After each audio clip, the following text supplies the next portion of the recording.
All right, we ready to see under the leg? Yeah. That's danger. Warning. Danger. Warning. Get those.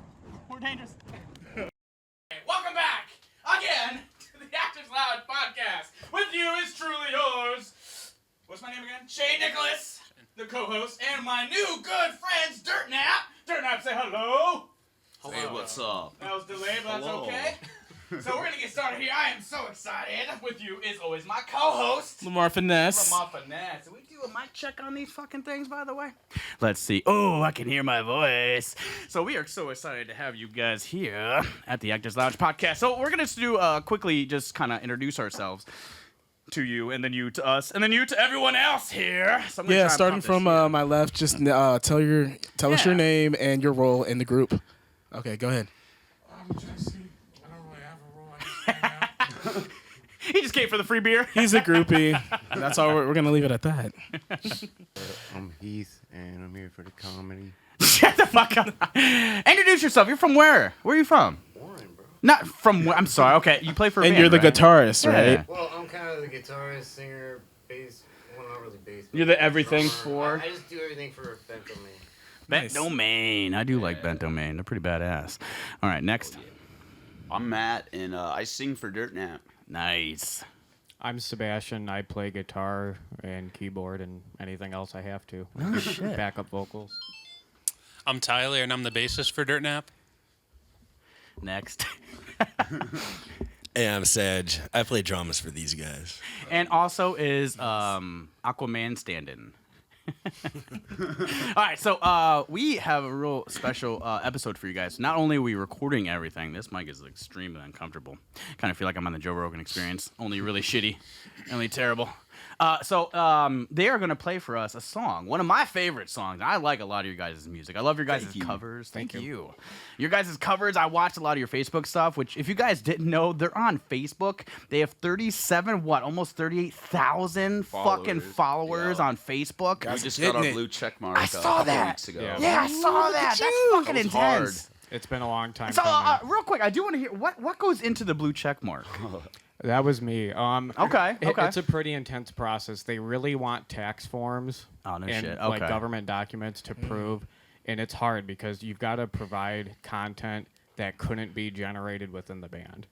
Well, what does that mean? So you've got to have newspaper articles, radio I see. shows, things Okay, like that. okay, Like okay. just saying, hey, and then I have to prove that I'm in Dirt Nap, formally, which is weird because you got to link both to a person and to the entity itself. Gotcha. And yeah, we made the leap. I thought maybe it was about time. 'Cause Yeah. I don't know how many chances you have at that. If it's one and done, Right. I'm assuming they don't let you do it every day. Right. So I kind of waited until I thought we could do it. and Yeah, in my it worked. experience with social media, normally you can keep applying and adding stuff to it. They let you do addendums to Okay. like files. So yeah, and so like if you put in a file and they said no, you just try again. Yeah, Literally, so which is cool because they'll let you keep trying because it's $1 billion industry. They don't give a shit. But that is like really impressive. That is really fucking impressive. Yeah, I saw the Facebook because I follow you guys, and I saw the Facebook post where you're like, "It's official, blue check mark." I'm like, "Okay, yay, great. What'd you do? Send him a selfie?" Like, so, yeah. I had no idea the process of actually. It was quite a good dick pretty pic. ridiculous. That is fucking nuts. Well, that is really impressive. I'd give you a round of applause, but I think it would ruin kudos.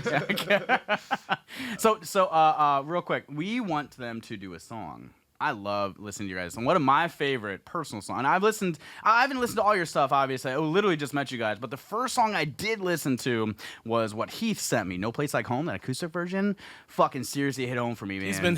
He's been wet ever since. Yeah, no joke. That song was such. Now, when I look at like music and artists, things so I look at things like a piece of art. This is a Samuel Beckett kind of like philosophy. Samuel Beckett's a playwright back in like the late 19th century.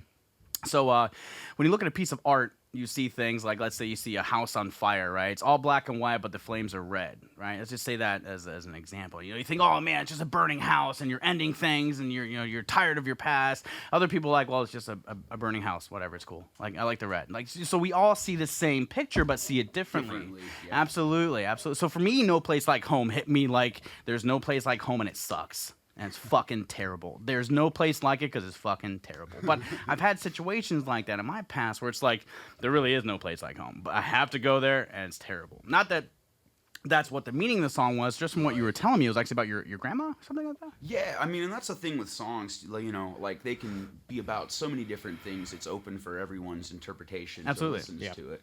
That's why I don't really like to make things too situational. Sure. You know, or he, she, or names, or you know. Absolutely. So I wrote the song. Like I spent like 3 weeks with my shit. grandma. You know, she was passing and everything. So we were up there like every day. You know, just with her, and we had a really good time while we were there. The whole family, up from Florida and everywhere. Right. So, that was just pieces of that.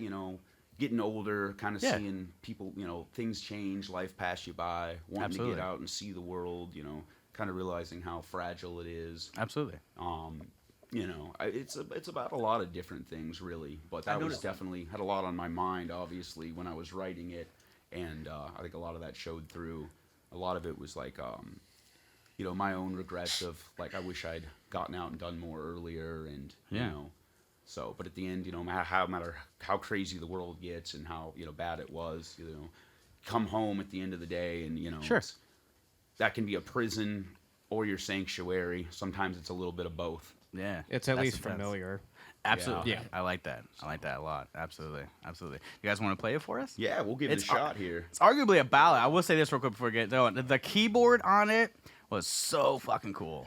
Yeah. So, not to ruin it for you guys before you hear it, no, go ahead and check out it was an versions. acoustic version, but like Time out.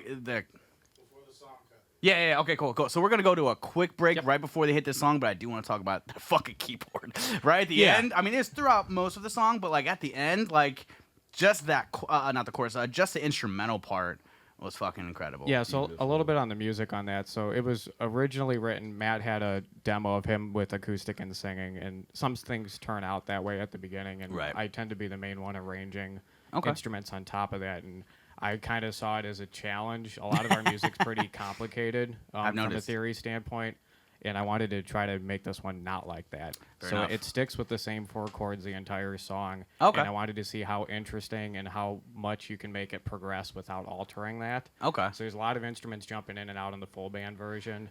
And Gotcha. I have listened to both. Yeah, I have listened for the to both. acoustic Yeah, version, that's true.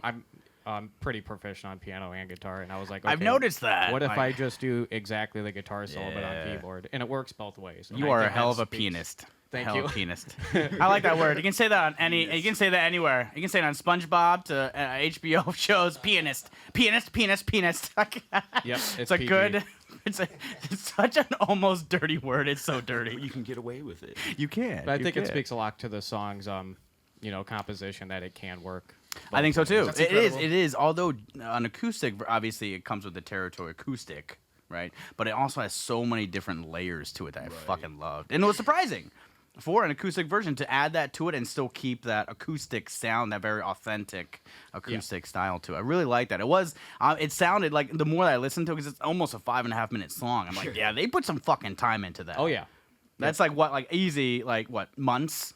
For 5 minutes, I mean, when I went over, I had that song. It was something I was jamming on my guitar at home, and I don't play very well, but I come up with a couple cool hooks. I write melody and lyrics and stuff, and I'll I kept sending it and stuff, and because I had a few renditions, and I wasn't even sure what time signature I was playing the verses in. I figured that out when I got over there. And, 3/4. Yeah, and he's like, well, I know that now. Because I had a hard time playing and singing it at the same time. Gotcha. I was like, no, I want the guitar to sound like this, Gotcha. So I went over. He had a electric guitar, acoustic set out, keys, everything. It's just like, all right, how are we gonna? And we spent 6 hours figuring out the drums, how I wanted them to sound, and he's really good at I'll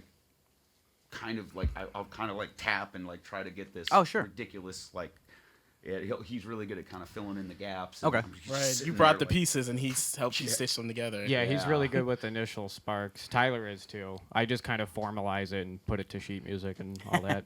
Fair enough. You're more the aficionado. Yeah. Well, that is awesome. Yeah. Well, we're gonna take a quick break so we can get set up so we can listen to "No Place Like Home" by my new friends, fucking Dirt Nap. See ya.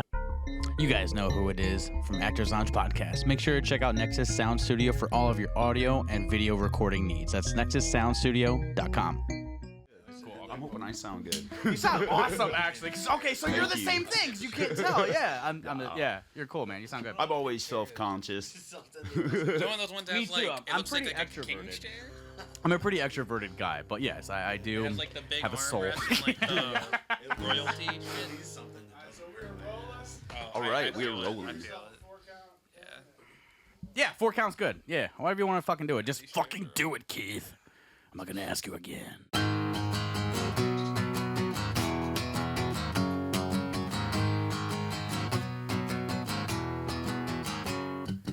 Pictures of places that I've never been, scriptures and pages that I've never read. If I'm waking, nothing is real. All that I know is I'm on my own. Stitches in places that I've never bled. Pictures of faces that I won't forget. When we on ranges and we made again. Well, all I can hope is I'm not alone. Well, I'm running in circles, I'm closer, with so far to go, so far to go. I will wait on the shoulder and hold her, there's nowhere to go, you know where to go.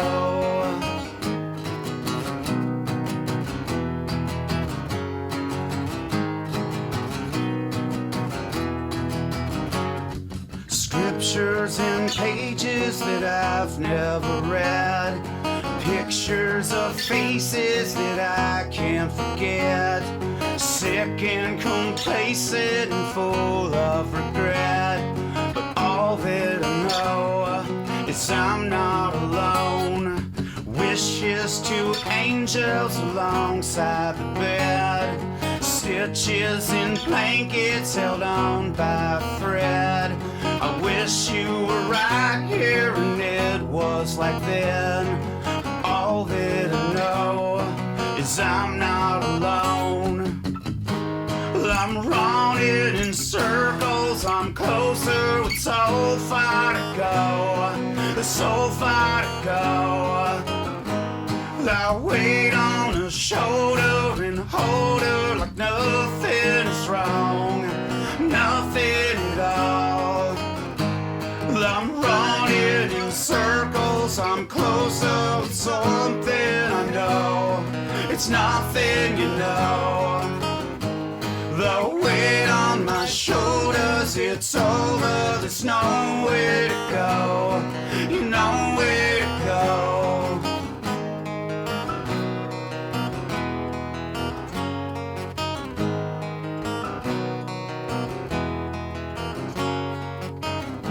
The weight of the world ain't worth lifting alone. To wait on the world isn't living.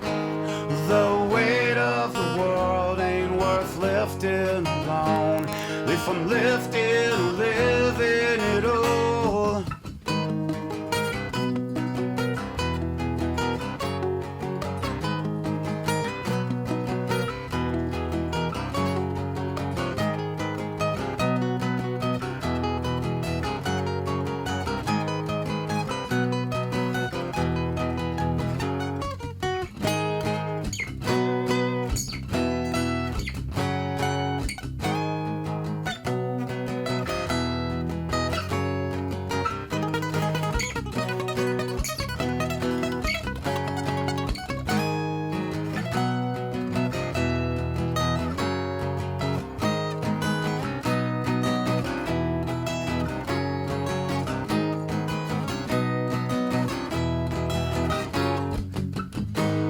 I'm running away now, it's over, there's nowhere to go, you know where to go.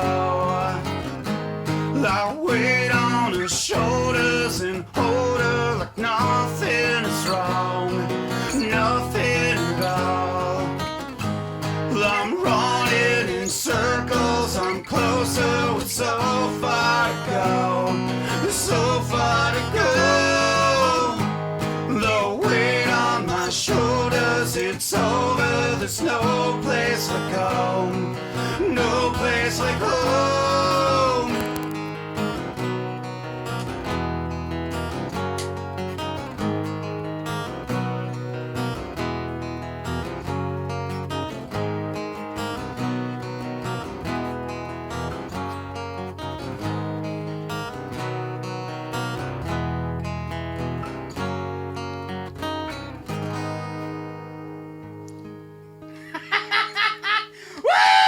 That was I only fucked up one word. Holy shit!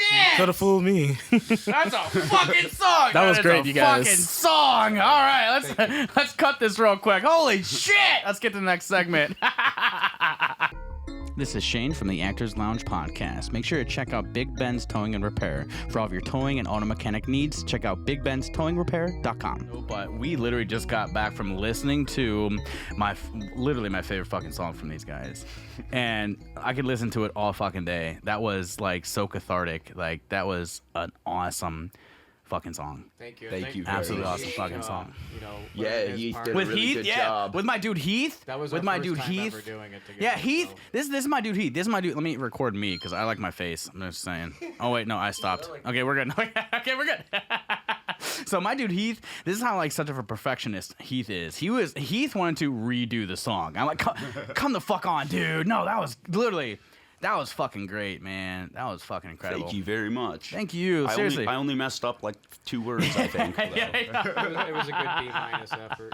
Yeah. B- my ass. When we do it live, we are actually. I think we were just talking about it. When we like anytime you see like your favorite performer, whether it's local or someone more mainstream, whenever you see them do something live, when you know the song, when you know the pre-recorded song, right? Obviously, you're gonna see them make the mistakes. I think that makes it such a better song.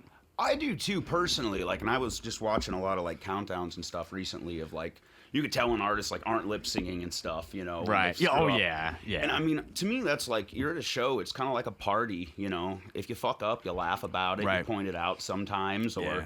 you look at each other. You can catch when famous bands screw up on stage and they look at their singer like, "What the hell are you doing?" Right. It's Right. genuine. It's genuine. Right. This isn't live. It's being recorded. Pull the mic closer to you so we can fucking hear you. Don't be bad. It's He's cool. quiet. He is. Oh, I don't know why you're so quiet. You're like the coolest person I know.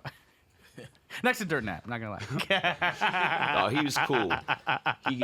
Heath came to my dad's celebration of life recently, and my dad passed away.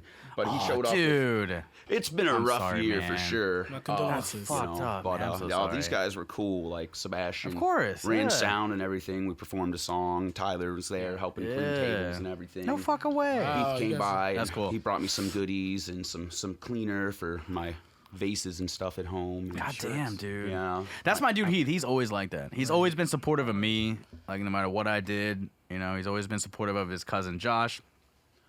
Is So that you your cousin? guys are more than That's your cousin, bandmates, you're right? friends too. Is that your cousin, right? Josh? Josh would be your cousin. You guys are related. Nephew. I'm sorry. Nephew. So like he is literally Heath is literally one of the most supportive people I've ever met in my life. Like one of the most down to earth, coolest fucking people I met. His kids in college right now for music. That's awesome. He sends me some of the stuff sometimes there. It's Yeah? pretty good. He's Yeah, rapping. yeah. Well, Got his some fucking good- dad. Hell Good yeah. shit. Hell yeah, dude. Well, check this out, man. Yeah, I got my Bentdomain t-shirt. Him and I are working on well, actually, Sebastian, too. We're all working on a song with Bentdomain. And That would be it's an called awesome I'm Not collab. Like You. And, Dude. I don't know when it's going to get done yet. That would but, be an awesome We are fucking working collab. on it. We have been for a minute. And So I normally wear these like "fuck you" T-shirts that has artist dead on it, but whatever. I normally wear these pretty robust T-shirts, but Bentdomain, my dude Heath made me a Bentdomain T-shirt, Actually, and I Jesse. fucking Jesse, you made this? Yeah. All right, my Jesse man, made me an awesome Bentdomain T-shirt. Look at that fucking chrome ass letters. Can you see that, stupid camera? that is tits. I fucking love this shirt. I've been literally, I'm no joke. Me and my dude Josh have been listening to Bentdomain live. Listening to this motherfucker since I was 16 years old. I'm 33. No. I've been listening to this motherfucker make music for over a decade. Over a fucking decade. I fucking love his music. He's one of the first guys I've ever seen do a one-man show to start a fucking mosh pit that I got a black eye in. Okay? That's Pretty metal, man. I remember that. He is a fucking intense. He does all. He's played with quartets. What's 5 group bands? Quintet. Thank you, Sebastian. He knows all the his terminology. The brains of the operations. But yeah, I've seen this guy play in so many different bands. I've followed him for fucking literally years. He is a brilliant performer. He's one of my good friends, and I'm so glad he's here with me today. Like, seriously, that's my dude. Wow, thanks. That's my fucking dude. No, thank you, dude. Seriously, like, he put this together, by the way. He was like, dude, we gotta listen to Dirt Nap. We gotta listen to my dude Dirt Nap. Like, yeah, great, awesome, cool. He sent me your song, No Place Like Home, and I've listened to at least 10 of your other songs. Seriously, No Place Like Home is seriously my shit. Dude, that seriously means a my lot. shit. Good, that I'm song's glad. very, very sentimental to me. I've noticed that, like, you put your heart and soul in a lot of your music, but I think that was the one that stuck for me. Yeah. Like, I've listened to both versions. The acoustic version, that was, for me, like, out of both of them, they're both good. Like, don't get me wrong, they're both great songs. They both took a lot of time, it seemed like. Like, for me, listening to music, like, I don't know what goes into music. I used to play trumpet in middle school, so that tells you anything. Like, you know more than me probably now. I'm a natural baritone. percussionist, but outside of that, like, I don't know much about music, but I'm an artist. Like you guys are artists, and I think when artists can have opinions like that, like, you can really tell when someone put serious fucking time into a show, into a song, and that was the song for me that I know you did that with. Thank you. Like, and you try to do that for a full album, but it's really hard. Oh, you know? absolutely. So it takes a while, and I don't want to Absolutely. feed people bullshit lines and stuff. Yeah. But there's gonna be songs where you're just like, fuck it, this Gotta get sounds this kind of done. cool. We got deadlines. We got a decent hook. We got our arc. We got our chorus. We got it. Whatever. I just throw the fucking song for the girls out there.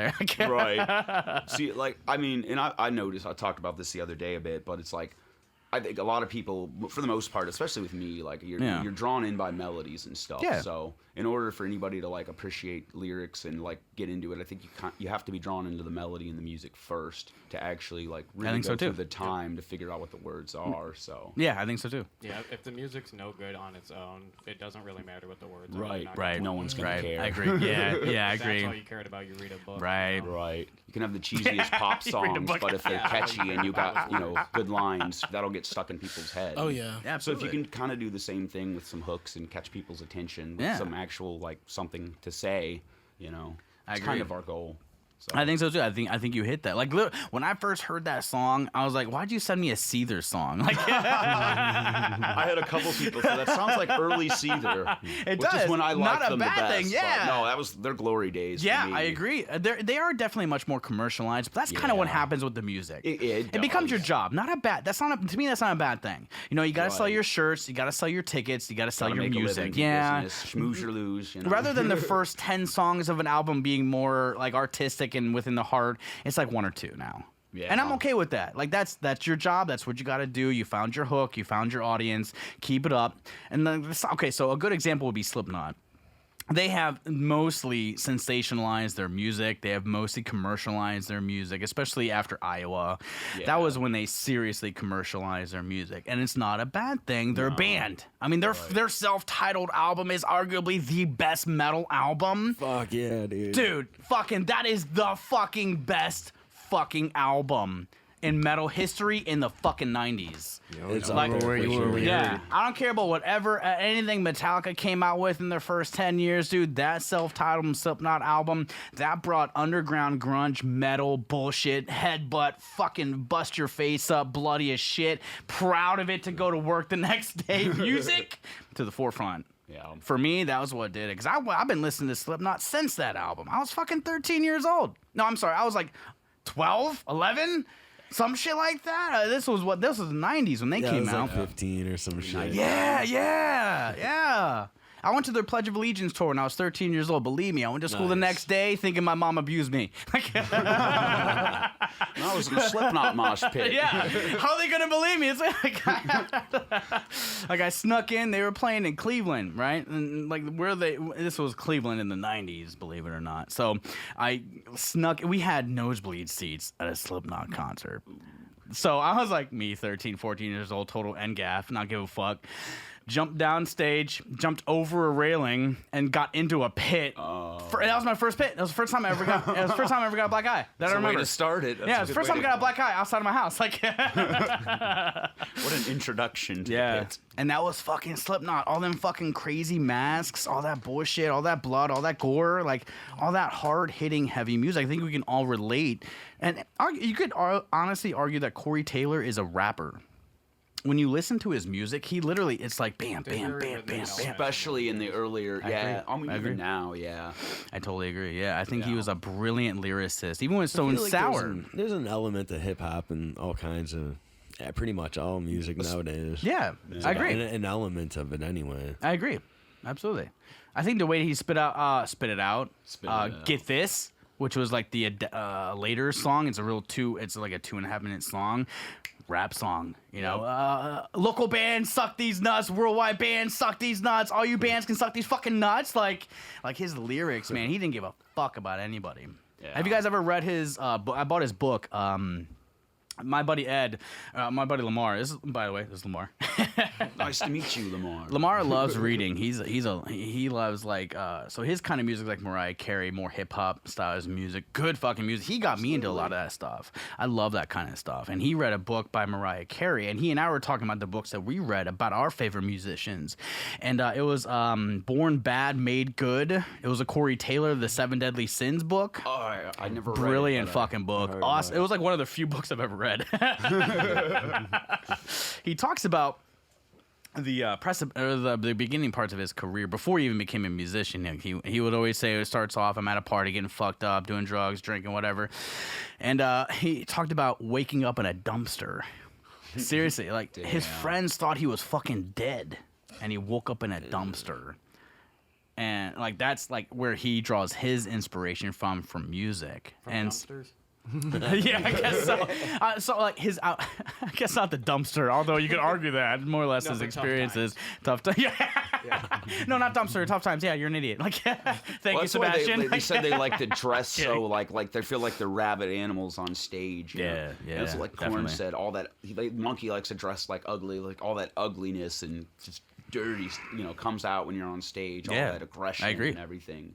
It's really therapeutic. They wanted he didn't talk about it much in his book, a little bit here and there, but he talked about like how he wanted to not meet a stereotype with how he presents himself on stage. So he was, with the exception of the masks, everything else was generic. They were a number. It was 8760531, some shit like that. It was 9 of them. I mean, you could argue barcodes, yeah. I think all of them. Yeah, I think all of them have like a barcode tattoo too. Yeah, they did. Yeah, absolutely. Yeah, and they all have their number tattooed on them, that kind of thing. So I thought that was so like cathartic, especially for guys like us growing up, artists, young kids in fucking Warren and Cleveland. You know, you're my dude from Cleveland. You know how it is in fucking Cleveland. Like in the fucking 90s, growing up in Cleveland, that probably was. Okay. But yeah, like we could all relate to that kind of view where it's like, you don't get to fucking tell me how I want to look or dress. Right. I'm going to wear a fucking crazy mask, okay, that has my actual hair burned fucking into it. And then I'm going to, Sean, so a lot of people don't know this, Sean in the band, he does percussion, actually created Clown. Yeah, Clown Mask, yeah. He created the band, that's his band. A lot of people think Corey Taylor, a lot of people think the headliner. He was like the last guy to join He was, he was. Because they had an original singer, he left, just creative differences, and then Corey Taylor came in, and then it's been Slipknot ever since. That's cool. Yeah. I wanted to ask you guys a little more personal, starting with Sag. Do you guys want to briefly tell us your introduction into music and what you started playing first and how you fell in love with it? Yeah. What's your first instrument? Shit, wow. That's such a long time ago. Okay. I don't know. I guess the first one was probably Lars Ulrich, probably. Ooh. Back in the day, man, when I was like He's like a drummer. Little guy. Awesome fucking drummer. Yeah, it was kind of like the introduction, and then just blossomed from there. And I don't know. I draw inspiration from all kinds of fucking shit. Right, definitely. Who would be your most recent thing? Who would be your most recent inspiration? Or growing up as a kid that you were like, damn, that's my band, or those couple of other. I don't know. There was Chimera for a lot of years there. That's kind of where I got kind of learn. I don't know. Oh, I knew cool. I had to learn double bass and shit. Nice. Get good at it, because that was pretty much the shit right there. It still fucking is. Oh yeah, them and Jordy Jordanson from Slipknot. I mentioned them a lot, but he's another double he's a bass. beast. He's a beast. beast, fucking beast. Fucking beast. I wish he still played drums for them. He passed away, or Yeah, dude. Oh, what the fuck? you didn't know that? It Holy just hell! happened. Yeah, like a Shane week or doesn't two. have Facebook, everybody. I do have a Facebook. I'm not. Fuck I'm a Facebook. worse social media. Sag doesn't guy. have one either, but I think What the somebody fuck? told him. What happened to my Nobody dude told Joey? you. No, you guys Yeah. did. Thanks. Dude. Yeah, Now I gotta cry on my fucking podcast. I forgot the name of the disease, but his nervous system's been all. Oh, okay, that makes had, like, sense. Okay, I MS did and hear stuff, about I that. I thought, did hear and about That's why he something left that. else, Slipknot. What? That's why he left Slipknot. He couldn't do shows Right, anymore. yeah. Well, they brought him back as a percussionist. They had a replacement drummer, but they did bring him back later as a percussionist. They're never gonna say no to Joey. No fucking way. There's no fucking way. He was the fucking premier drummer for that whole fucking decade of music, not just for Slipknot, for music. Yeah. He was fucking brilliant. Things that he did. He filled in for Korn and Yeah, I forget, yeah. Save the day for I think Metallica. Yeah. I forget, was it? Yeah. I could see it. Absolutely, yeah, but yeah, I had no, I knew he had like what is it, some kind of emotional disorder or like bipolar disorder. Maybe I know. I think he also had multiple sclerosis and some. Yeah, other, yeah, like, I think that was shit. indicative of MS was like him also having like depression. I think it was Yeah, depression that's never was a what it good was. mix, but No, yeah. never. Yeah. That makes sense. But yeah, he obviously left. Oh, he did Murder Dolls. Obviously, we all know Murder Right, Dolls. He was the absolutely. guitarist for Murder Dolls. And he had that whole band, and then he left Slipknot full time, and then eventually came back, but just as like a percussionist. Have you ever heard that Scar the Martyr shit that he did? Oh, it's one of my No, favorites. I don't think so. Yeah, Maybe I it's- did, but I'm not sure. One of them dudes is a Cleveland boy, man. No shit. Yeah, dude. No fucking I shit. believe it was a keyboardist. No fucking way. Yeah. That's fucking nuts. That's fucking nuts. All right, so we wanted to know, like, when doing exactly did you guys influences. form? When? Like, date? You don't have to have the month. Just 2014. It was Yeah. about May. holy shit. Okay. Oh, you got that whole day. Yeah, that's pretty close to what it was. May 27th of exactly I think we may have 2:30 jammed p.m. that January briefly, like once, and then like took 4 months off or something. Fair enough. Because It everybody happens, else had yeah. like other bands, and Oh, we were kind of gotcha. just we were a side project. Yeah. Oh no dude. shit. You know, No yeah. shit. So That's when we became Dirt Nap for real. yeah. No shit. So, Other than that being a cool fucking name, where'd you get the name? That was Sag. Okay. Okay. yeah. He's like Dirt Nap or whatever, and we knew there was Such a nice We ring didn't to know there was a Spoken for the Dead song called Dirt Nap. That was like they told us afterwards. We're like, Yeah, oh shit, yeah, you know, that's fuck pretty yeah, there cool. was. So Yeah. you know, for me, I mean, I thought it was kind of sarcasm almost because Yeah. like we played with a lot of like people that were like really really metal, you Yeah. know, and like they would just kind of shake their heads at us, you know. The thought of You guys bringing are out pretty intense. keyboards or an acoustic guitar, you know. What do you think Sid did? Right. So Sid had a keyboard. that was kind of just like for me, it was kind of just like fuck you. Like we're more Yeah. metal than half of you guys, you know. Like we're just Right. gonna call ourselves like the most metal name anyways. Yeah, and do then it. Do it. See what happens. I love your guys' stuff. It's metal. So- That is as metal as metal. There are so many different varying. I mean, think of like Cannibal Corpse for fuck's sake. That's an intense fucking metal band. So you guys do consider yourself a metal band? Is that, or do you categorize Is it like your, hard rock metal? I mean, Yeah. I don't like. I'll let you Yeah, guys I mean, or a few? Right. Yeah, I like think that. the I audience like could that. tell Okay. us what kind of music we are. Like Well, we you guys definitely have metal obviously- influences. My favorite, Definitely. My favorite answer from a fan before was Thrunge, Thrunge. which was a play on a mixture of thrash metal. Yeah, and yeah. grunge.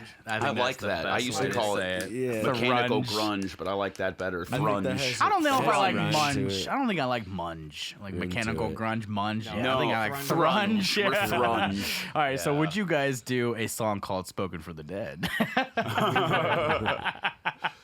I may have created a monster there. tonight. That's an idea. What kind of music you guys got coming up? Like, is there anything new in the works? You guys just kind of working on? Because I know you guys, your show is coming up in September, right? We got next week, the next 2 weekends actually. We've got shows. So you guys better We, fucking be there. We've been practicing, and We're getting ready. I'm fucking there. We practiced last night, actually. Hell, high water, or a crazy, terrible hangover of cocaine and hookers. I'm fucking there. Dirt Nap's got the cure for your hangover. Yeah, you can find it all on our Facebook. But September 4th, definitely. we're going to be at Stage Pass. So, all right. So I've tried looking. I've found you guys on Facebook, but it was kind of difficult. Yeah. What's the best way to find you on Facebook? Search Dirt Nap on Facebook. Now, is it Dirt Space Nap? Yeah. Okay. Thank you. Yeah, we do one. Yeah, I did one word. And look for the blue check mark Definitely. now. They worked That for makes it a easier. month and a half. How long did it take you to get it from start to finish? Well, I mean, 7 years. Holy what? We've been a band 7 years, so I mean, it's Okay, well, once you decided to actually pursue, like, once you were like, okay, we're doing the blue check mark, and then, okay. It was like 2 days. I mean, really, yeah. Just a lot of prep work, you know. It is like 7 years or however long it takes you. Because if you got 200 likes, we're not even going to look at your request. Oh, fair enough. You gotta have enough of a Well, you presence. guys, that's and true. like, of course, The newspaper any band articles and different any band stuff. That's 1 or 2 words for a name, it is impossible to be unique. All those bands, the only Yeah. unique band names or song names are when they're 20 words long and weird shit. So like, there's 15 Dirt Naps. You know, Yeah. a lot of them Right. came There's after a lot us, of 'em. and that's There's a kind lot of of 'em. where it was starting. A lot of songs called Dirt Nap. I mean, shit. Yeah, Right. So The we songs had to- in general are fucking nice. We had to wait until we were.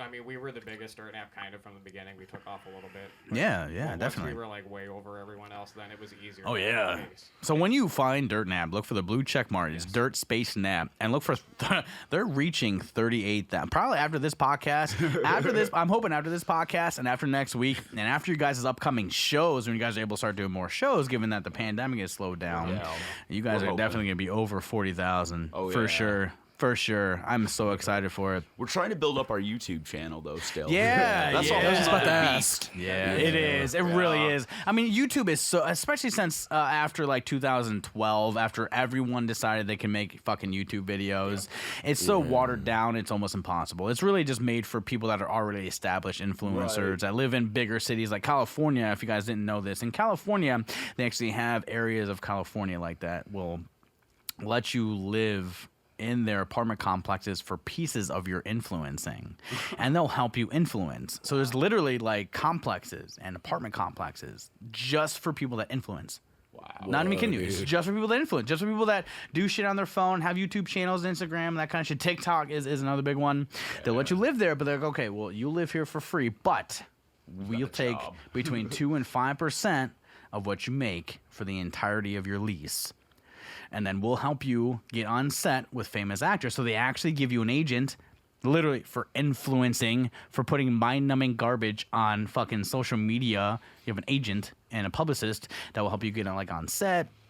That will help you talk with and network with actual people that make good content. Right. Do they teach you how to dance and lip sync to other people's music? What university teaches that? Right, yeah. I don't know.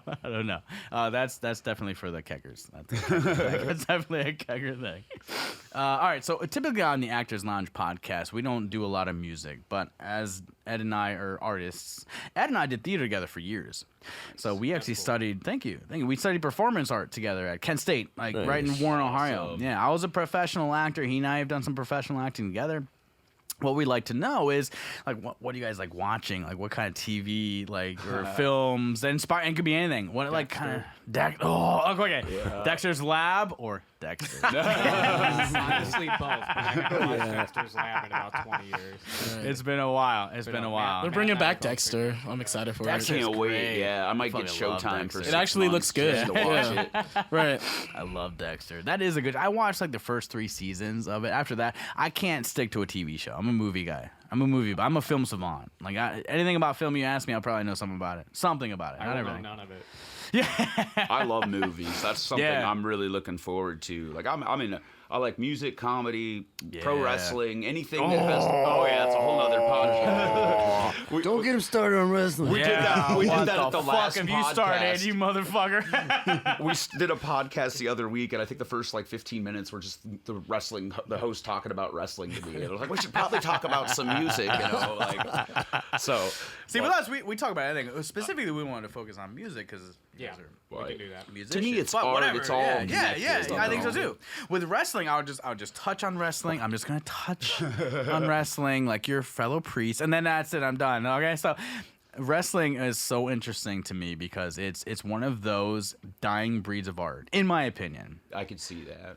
Yeah, because it's still live theater, although it's filmed, and every single person, whether the people on stage hate each other or not, when they go backstage in their locker room telling each other dick jokes. Like, you know what I mean? Like, it's still a show. It is. It's still a brilliant show. Yeah, I think of Dwayne Johnson or, like, The Undertaker, who his entire career just was about death and destruction and chaos, but is actually a really simple guy that's been married to the same woman for, like, 20 years. I got to meet him like, a couple years ago, Yeah, actually. That was pretty yeah. cool. So...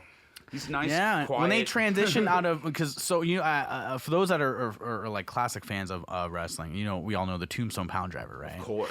Yeah, so because of like Stone Cold Steve Austin and what happened to the Big Show, who was the Giant, right? Right, because in of WCW. Yeah. Yep. They broke their neck doing like power drivers, DDTs, and the Tombstone Pound Driver. Because of that very dangerous move, that's when they transitioned out of those moves that Started were doing the last ride. Yep, exactly. Took on his biker gimmick and stuff. Yep. Apparently that hurt really like worse. Like I read could've. people preferred taking the Tombstone.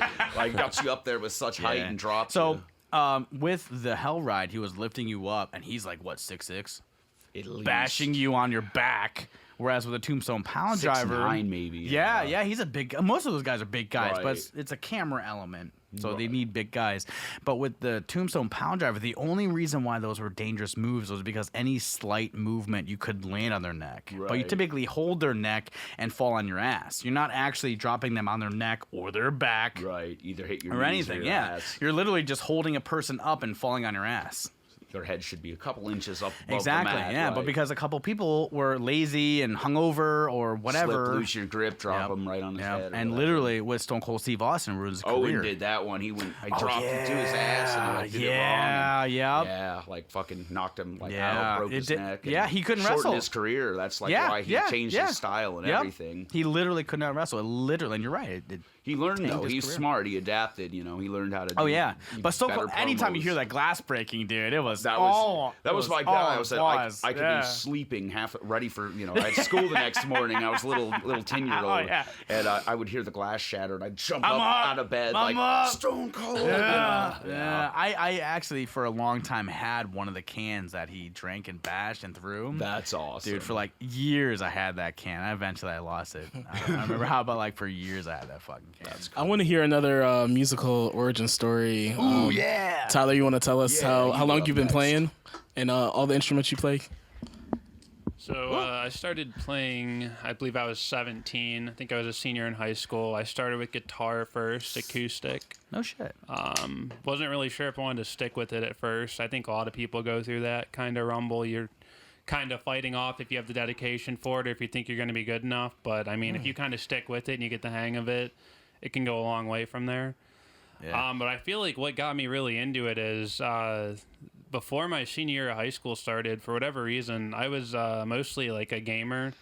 I play video games like nonstop. I think, most guys my age did. And it's a fun time and whatnot, but at the same time, like, if you just live on games, you kind of feel like you don't accomplish anything. You're just, like, wasting your life away. And I wanted to pursue a different kind of talent, so... I don't know what it was. I started just watching a bunch of my favorite bands play live videos on YouTube. I'm thinking to myself, like, to have that crowd's energy and influence and be on your side and just singing along with you and everything, like, the inspiration was just there. Yeah. And I kept binge watching a ton of my favorite bands do this, and it just didn't get old. And, the energy you get, and just it seems like it's such an amazing feeling playing music live and having all those people there to share the moments with you, and they want to be there, they support you, they agree with what you're doing. It just means like so much to you as a band, and after I started watching those live videos of my favorite bands, I'm like, I gotta pick up an instrument. It just seems like it's the right thing to do. You got the bug, yeah. Yeah, it was so inspirational. And who was the band that you saw that kind of inspired you? A lot of bands I used to watch on live videos. I can go over some of my favorite bands, but I used to really enjoy watching the Goo Goo Dolls play live.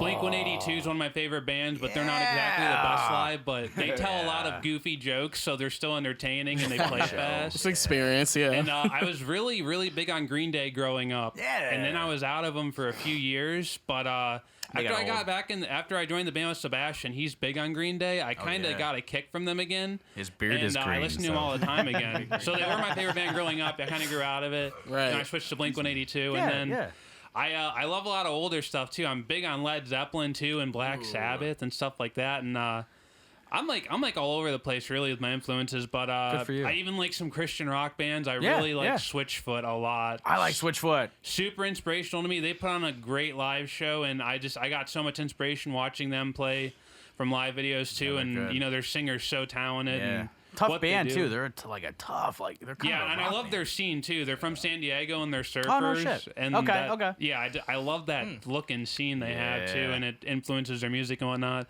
But I'd say when I was younger though, what really got me into music, I just remember being a little kid. I was under 5.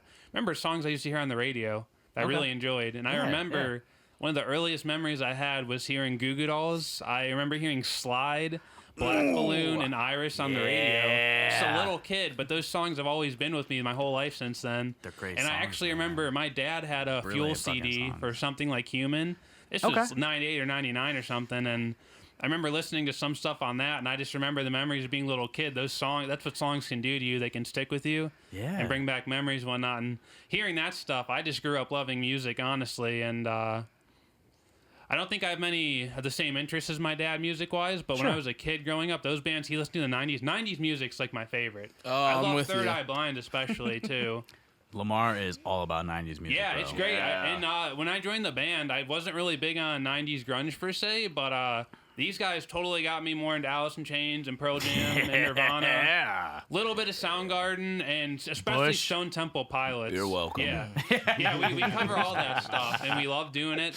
And I was telling them last time we did a podcast, like, I feel 90s grunge is our most common ground here. Yeah. All of us like it Yeah. that much and pull influences from it out of any era we can think of. Thrunge. Yeah. Is the 90s era, like Matt's super big on those guys and whatnot, and the band basically got me into them too, pretty much, and I love it now. But then after I started playing guitar, I pretty much went into piano a little bit. I did that for a while. way. I didn't really stick with it too much. Piano is a beautiful instrument. Oh, good it to is. You try should hear this guy different- play it. I have, and it's amazing. Yeah, and then I picked up drums because see, when I listen to some songs, I'm like something an instrument in particular that might stick out to you more than another one. Yeah. I was like, bass and drums are sticking out to me way more than guitar was for a while. So I'm like, man, I wanted to pick up bass, which I did in 2013. It felt like home to me more than the guitar, I guess. wow. But I still like playing both. And then years later, I wanted to pick up drums just because, like, it's just a driving force of a song. Right. Like, you feel so powerful on drums and playing. I'm not on any of these guys' levels with drums, but I can do a fair amount of stuff on my own still. I just like messing around with random beats. It just kills the time. It's fun. I'm with you, bro. Right, that's I'm like more of a discovery. percussionist. I feel like Yeah, basically. I feel like random stuff and I vibe with percussionist. it, and it's a fun time for a little bit to get your mind off stuff. And I can honestly talk about this stuff all day, but we're limited on time, so we can go to Sebastian next. But yeah, this is like I will say this. this. Me and you have that in common. So I'm a percussionist by like natural ability, no real ability. Just like, so one of my favorite songs, I don't know if it's a Perfect Circle or Pussifer, but you guys know, like, Maynard James Keen. Yeah. So he has a song. Count Bodies Like Sheep. What is that? Is that Tool? Is that a Perfect Circle? It doesn't matter. Maynard James doesn't matter. But he had this song where, like, he was tapping on the side of the metal of the drum, right? It was like ta ta ta ta ta ta ta. It's like one of those kind of things. And I was like, I could fucking do that. Like, it was so simple, but such an incredibly intense song. And that was one of my inspirations for getting into percussion. So I literally bought, do you guys know, I don't know if it's called a xylophone or not, but it's like when you use PVC pipe and the flip flops and make those things with. So I, like Lamar and I, we do a lot of theater. So in my undergrad, I studied a lot of deaf theater. So like I'm actually bilingual. nice. Yeah, so like my second language is ASL. I love ASL. It's a beautiful language. It's such a beautiful language. But they're big on like beats, like boom, boom, boom, like that kind of thing. So they can't hear it, but they can feel it. Right. So typically any sound is, and any musician can tell you that a sound is not a sound, it's a vibration. It's And a type. particularly the lower frequencies would be the one they would. Yep, exactly. Yes, you are absolutely Kick, correct. drum, bass, Yep. thumps. Yep, you are absolutely correct. Yeah, so they can feel those like bam, bam, bam. So like for them to enjoy like watching a show, like that kind of music is intense. So we did a show. We did what the hell is it? See, Hear, Speak, No Beast, which was an awesome show. It's basically a Beauty and the Beast rendition, but specifically contemporized. Well, not contemporized. It was still a period piece, but it was more towards the Alexander Bell era. And we added a lot of music to it. A lot of music. And I literally made instruments just for the show where it was like big, like boom, boom, boom. So I made like this giant PVC pipe xylophone and I called it the Shaninator. Like, and I had buckets. Like I just literally got buckets. I was just buying all this equipment. Like I would just voice actor for it. So in theater, we typically will use, especially for deaf theater, we'll use voice actors, or like there's a couple different styles that you can use. Either it's just all signing and gestural communication, or it's like you can use like banners on top to interpret, because obviously you want to branch out to a large audience. Or with us, we use music and voice actors, because we were community theater, right? I was one of the few people that were paid for it, but I was also making music, I was acting, I was voicing, I was a professional. So like I was able to make my own instruments and really have a lot of free play with what we were doing. So I bought buckets from Menards, because I fucking love Menards and I like buckets. And I bought a bunch of wood dowels and cut them and made drumsticks. And I was making PVC pipes and attaching them. And I got these little wood panels and whatever. And I literally made my own drum set. That's my own cool. fucking musical. And I had never done music for a show before. I had never been musically inclined. I couldn't tell you the difference between an oboe and a fucking snare.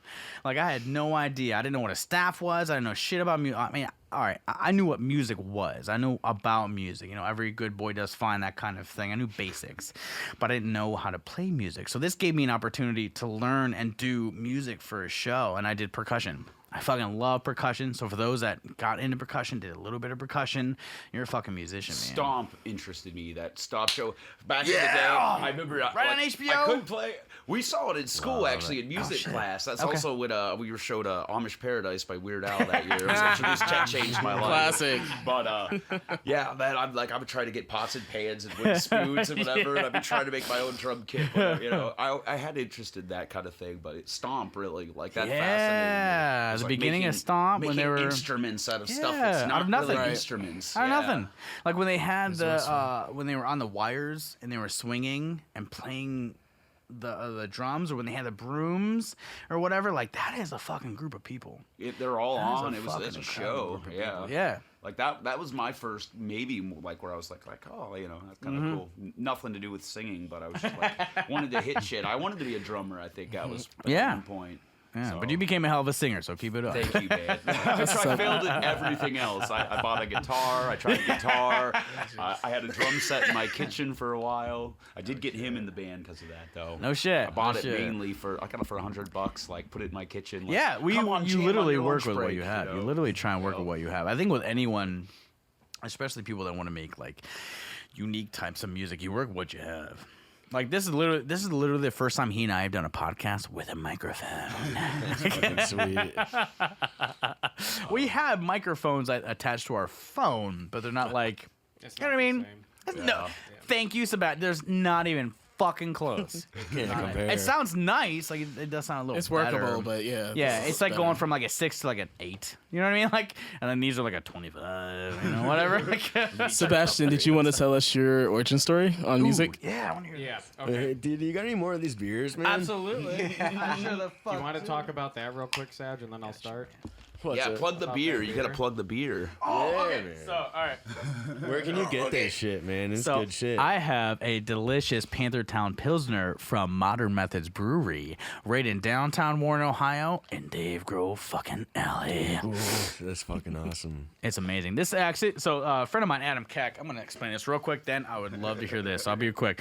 So Panthertown Pilsner is a beer about the old high school in Warren, Ohio, and he made a beer for it. So this is Adam Keck, who owns Modern Methods Brewery in Warren, Ohio. It's the one of the two breweries in Warren, Ohio. He's the first brewer in downtown Warren, Ohio, in like almost, if not more than 100 years. And he's the first registered address in Dave Grohl Alley, which started in 2009. Oh, shit. Yeah, no shit. So right in Warren, Ohio, where Dave Grohl grew up. Dave Grohl. Yep, dropped out of high school, became Dave fucking Grohl from Nirvana and Foo Fighters and the Vultures and Queens of the Stone Age, all that shit. Tenacious D. Tenacious D, yeah, he was Satan. He was fucking Satan. Thank you. Probot, I think.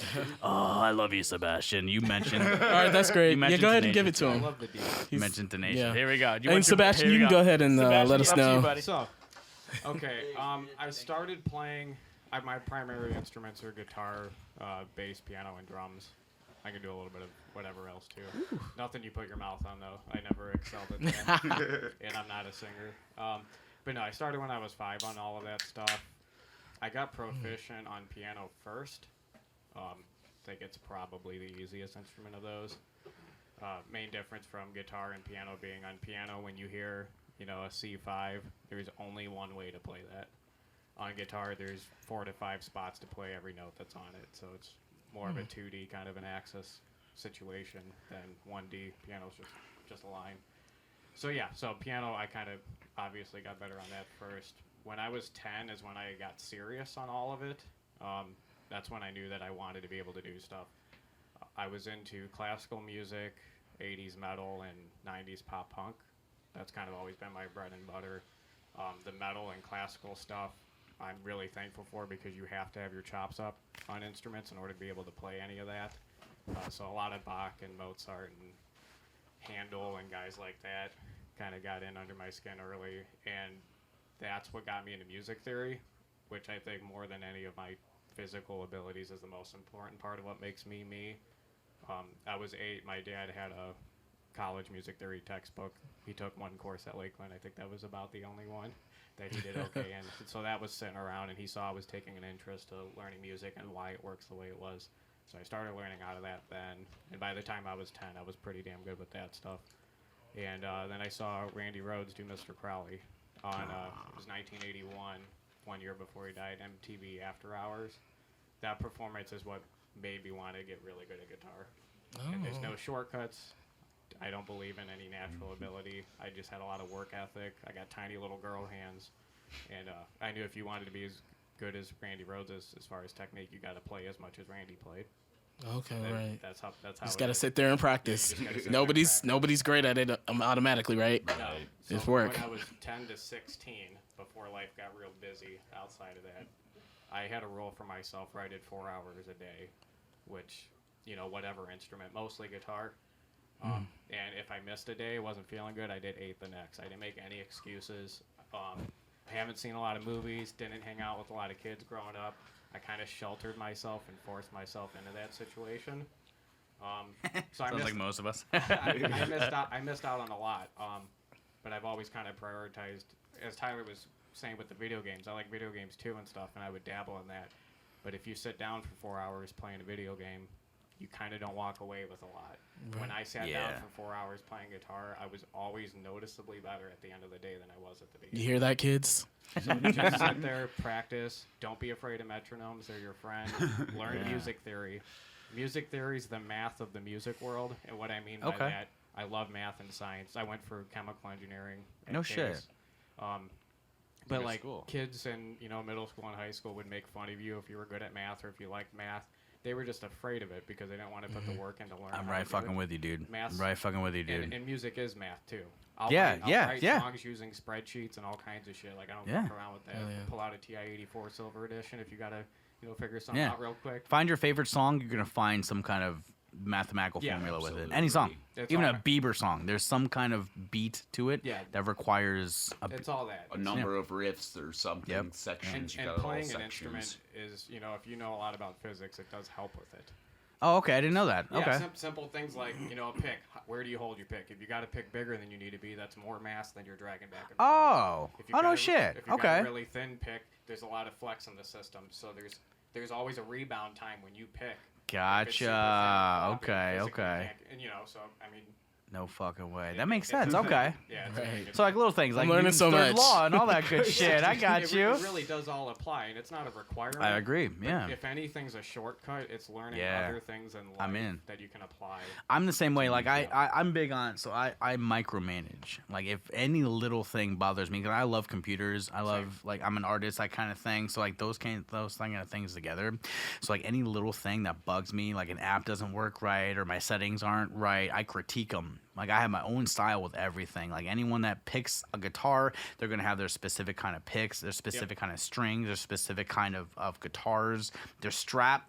Like, I mean, obviously the grunge, they wear the strap low. But I mean, think of like Tom Morello. Like, he wears that shit high. He's a classically trained musician. That's more where I'm at. Yeah, I yeah. wear it high. Yeah. Yeah, that kind of adjustment, right? He critiques it, and he is a brilliant guitarist. He can play. He's one of those. I can't think of what they're called, but where they can hear it and just play it, like that kind of thing. Virtuoso. What is that? It depends on what you want to call it. There's a Say couple that of- again. Say that again. Heath. Virtuoso. Yeah. So like they could literally just hear it and play it. You don't have to mumble. You can talk with us. All right. So we got about 5 minutes left. Yeah. If that's we can okay. Talk about whatever. Yeah. Yeah.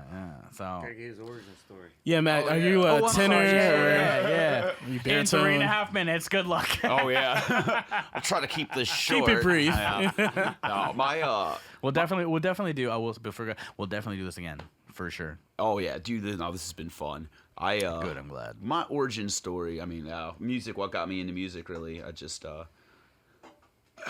always saw it as an outsider. I wasn't a musician. I listened to the radio and I blasted my stereo when I got home. I had a shitty day, and I just sang to the music and loud as fuck. Usually people thought I had a band in there or something, and it's like, no, it's just me in the stereo. That was like, that was my time because I was always kind of a loner. Like I had friends and shit, but like. I like people for small doses, and then it's like I'm cool to go home. I've been single almost Fair 10 enough. years now, like Holy by choice, shit. pretty much most of the time. Gotcha. I'm just so set in my ways. I love that solitude. It takes Fair a enough. long time to kind of get to that peace, Yeah. But I know that. I was always kind of like that growing up, though. I liked video games, movies, and stuff, but I always sang to my stereo, and I always contributed to emotion. I had happy days, I had bad days, angry, sad. That's kind of how I always saw it. And then eventually, like, people are like, hey, you can sing. I was just like, my mom told me that. Everybody's like, yeah, that's my mom. Yeah. I do love your voice. Every mom dude. says you can sing, everybody. I fucking love your voice, dude. You have such an thank you, authentic man. voice. And it's not like who is the one band? It's not like Motorhead's like a style. No, it's like it does have that grunge feel, but it also has that very crisp, good Thank you. feel to it. Like it has a lot to it that anyone can like listen to it and like really you consider relate yourself a tenor or a baritone? Or? Yeah. What's your? I don't even know Maybe those Sebastian could terms help, that like- well. Yeah, he knows. He knows. We're both baritone. Yeah, I Okay, just nice. sing. That makes sense. Yeah, it's much lower. I Much don't lower. know. Not a bad thing. Like I don't know works notes. for you guys. I don't know music theory. I don't know. I don't know time signatures. You find how to work it into the song though, and get it right. Yeah. I Which is started, tough. It's very I, tough. I bought a drum set and just so I could learn little fills and cool. learn what the snare does and what Yeah. the kind of pick it apart. yourself the basics, And I'll yeah. hit I can do little things in there. I actually could drum really simple classic rock. Like if my shit. friend would come over and do some AC/DC or something. I could do that. Simple, keep the beat. So and I tried doing that with guitar. I was very basic rhythm. I can do Yeah. a little can lead do or power something. Yeah, so Okay. good So- writing and shit, and I just try to piece it all together. Nice. But my cousins probably would be the reason I started. They had a band called Nauvoo Road. They changed their name a lot, but they're the Brady's. And, it's probably not good for social media. No, it doesn't help. No, Here's our band. you have a name every week. month, right? But yeah, they recorded some really cool stuff back in like 2000. I heard one of their songs, and then it was around like 2004 they released an album, and I've seen them play in the basement and playing out, and I was just like, wow, these guys sound so good. They're how are they not famous, kind of thing. So I had no idea how music works for the industry, and they ended up having me do some Nirvana covers down there because my mom was there. Of course, I was like 13 maybe. She's like, you gotta go let him sing with these guys, and love to hear Nirvana. So they let me, and then they're like, holy shit. My uncle was like, damn, So after that, I was just like, well, if they gave me their blessing, like. Think I could sing? Maybe I can. And I started, jamming around a little bit. Eventually. Nice. Yeah, I've learned so much though. I've learned more in 7 years in this band. Working with Sebastian than I knew about music at all before that. And I've been in a few bands before that and played shows. I'm learning some shit right now. Yeah, it's like dude, I mean, it is like having a music teacher in your band, so that is beneficial as hell. Wonderful. It's gotta be. So this has been so cathartic. This has been this is literally my favorite fucking episode right now. Seriously, we will share the hell out of it for you. Please do. Absolutely. So we on our podcast we get about 100 views, not much. It's low, but I mean 100 views, across a couple different. Yeah, right. I mean our YouTube is junk, but it doesn't really matter. We just pop it on YouTube. Yeah, we're still trying. We're trying, man. It's tough. But to end this thing so well, like it has been such an awesome experience sharing this moment with my dude Heath, with my new friends Dirt Nap, with Tyler, Sebastian. Sag. That's a fucking name. I like that name. I have a pet peeve against mispronouncing names. I hate mispronouncing names. So Sag and Matt. Yeah. Tyler, Sebastian, Sag, Matt. You guys are fucking awesome. I love your guys' music. Keep it up. Seriously. I'm there. You guys have a new fucking It's been a pleasure, Uber fan. guys. Dude, Thank you. Thank you. You guys have a new uncomfortable Facebook stalking Uber fan. So congratulations. The more the merrier. Well, it's Shay Nicholas with his good friend. The Morphiness. Signing out with the Actors Lounge podcast. So thank you, motherfuckers, for tuning in to this wonderful episode with our good friends Dirt Nap, Heath, Jesse, Keith from Nexus Sound Studio. Huge shout out to you fucking motherfuckers. Thank you so much for having us here for pennies on the dollar. Thank you, Modern Methods, for selling me your beer so I can drink it on this wonderful podcast, get drunk with my new friends. And as always, it's been such a pleasure. Enjoy this music from Not the King. I use this free music from this downloader. It's really fun, but it's Not the King. Enjoy this music. If not, we'll try something else. Maybe we'll try a different outro music from musicians that I'm sitting in front of. So thank you guys so much for tuning out. At the end of this episode, you're gonna see me juggling some fire and setting shit on fire for my new friends. So we're about to go outside right now. We're about to smoke a cigarette, maybe a joint, maybe a joint or two. Also, I want to say shout out to both of my sons, Terrence and Dubstillation, my youngest son, Kurt Skirt. Absolutely. And I want to shout out my buddy's band, West Rockwell. Dude, your kids are phenomenal fucking performers, man. I can't wait to see them light up a fucking stage. I'm so excited. Heath, thank you so much. Seriously, this is all Heath. Heath, thank you so much. Dirt Nap, thank you so fucking much. Seriously, it's been such a pleasure, guys. Enjoy the rest of your fucking evening, because I know I am. We are out this bitch. Thank you very much. Good night, guys. Thank you. Bye. Let's get the fuck out of this bitch. Smoke break. Seriously, guys, that was really fucking awesome. Thank you, man. Glad you guys had a good time. Yeah, good. What? Wake that bitch up.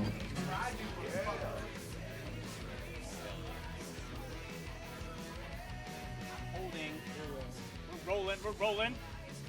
So I make my own equipment. So I made a lot of stuff. If I didn't make it, I critiqued it specifically for these kinds of shows. So I did not want a normal job in college.